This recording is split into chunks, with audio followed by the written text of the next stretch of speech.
Hello Gemini, Sun, Moon, Rising, and Venus signs. Kamusta kayo? Sana po ay nasa mabuti kayong kalagayan. Welcome back po sa Star Tarot.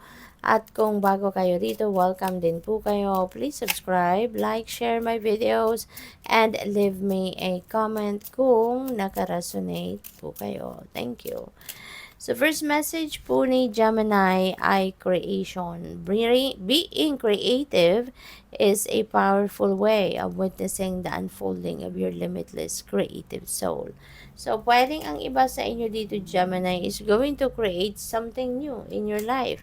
Magiging creative kayo or baka ilalabas ninyo, i-display na ninyo ngayon ang inyong creativity, ang inyong artistry. So, po pwedeng meron ditong mga literal na projects or mga ganon na gagawin kayo. And you are going to show off your creativity. Pwede rin ang iba sa inyo rito, baka creative solutions, 'di ba? Ang ilalabas ninyo sa ngayon. Pwedeng ganun din. Kaya congrats sa iyo and good luck. We have surrender your need to control the outcome. Just be with life in this present moment. Okay? Mas maganda talaga na lagi tayong nagsusurrender sa universe. Huwag na natin ipagpilitan kung ano yung gusto natin. Huwag na nating sikaping talagang ipagsiksikan, kung ano yung outcome na ine-expect natin sa mga ginagawa natin. We'd rather surrender. Kasi kapag nagsusurrender tayo, mas nagiging magaan ang journey natin. 'Di ba? Kapag nagsusurrender tayo, mas nagiging smooth sailing ang lahat. 'Di ba? Kasi umaasa na lang tayo sa universe sa kung ano yung kagustuhan niya at hindi tayo yung nagpipilit, hindi tayo yung parang inuutusan natin ang universe kung ano ang dapat na ibigay niya sa atin, hindi ba? Kaya we'd rather surrender and kapag ganyan makikita ninyo na magiging smooth sailing ang lahat. Magiging smooth sailing yung journey ninyo at mapapansin ninyo na things are falling into its right places, at makikita din ninyo na kung ano yung gusto ninyo, maaaring hindi yon ang kagustuhan ng universe, but mas higit pa doon sa kagustuhan ninyo ang pwedeng mag-unfold, 'di ba, right before your eyes. Kaya we'd rather surrender. Okay?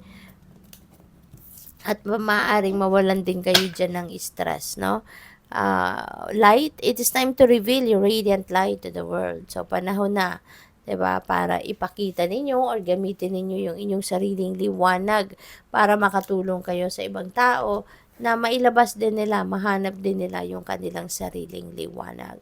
So, pwedeng you are going to be an inspiration for others, you're going to be a beacon for others.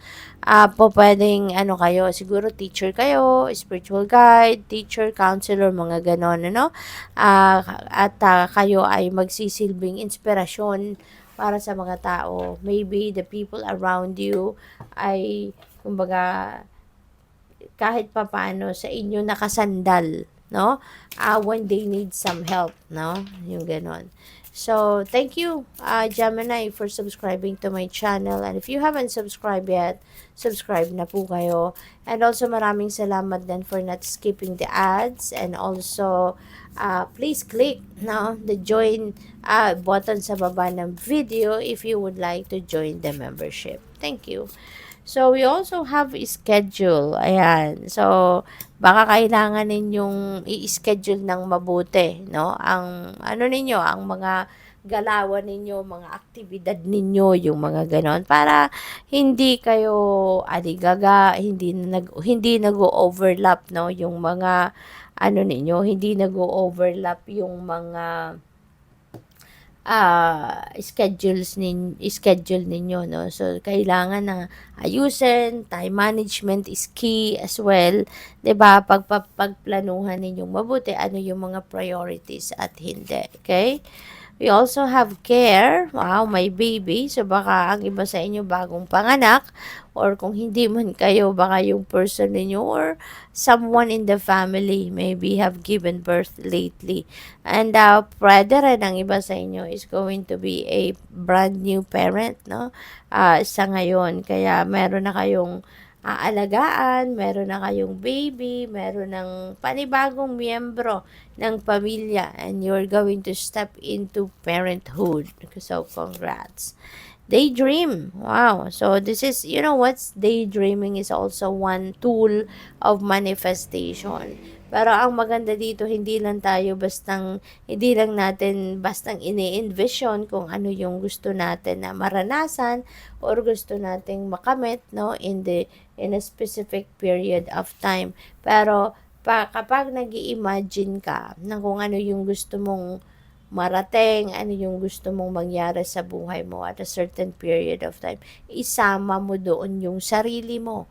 You know, ipasok mo sa imagination mo yung sarili mo as if nangyayari na, as if ini-enjoy mo na. Kumbaga, kung ano man yung ini-envision mo, 'di ba? As if it is happening already. Ganun dapat ang gagawin ninyo para mas maging powerful, no, yung daydreaming ninyo. Pati lagyan ninyo ng emosyon, no, as in kung ano ang mararamdaman ninyo habang ini-enjoy ninyo, kumbaga yung kung ano man itong pinapangarap ninyo, habang ini-enjoy ninyo yan, ipasok ninyo yung emosyon ninyo, no, doon sa pag-i-imagine din ninyo para as if it is happening already, no. So, we also have sweetheart. Yan. So, ang iba sa inyo dito, pwedeng magkaiba to na sitwasyon. Pwedeng ang iba sa inyo rito, nagbubuntis pa lang. No? Maybe, ayan, may kaka-ultrasound pa lang siguro, something like that. Or, ang iba sa inyo nanganak na, mayroon ng baby, 'di ba?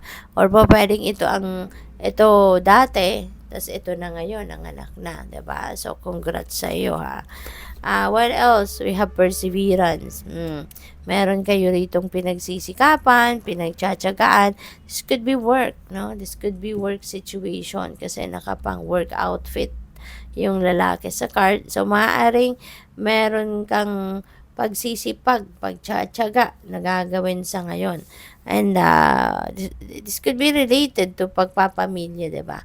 Kaya kayo magsisikap, magtsatsaga, magtatrabaho ng bonggang-bongga kasi 'di ba, may baby na kayo, mayroon nagsisimula na kayo ng pagpapamilya, so mas marami na ngayon ang kailangan ninyong pera to provide, 'di ba? For the needs of the family. Kaya, yun, magsisipag at magtsatsaga kayo.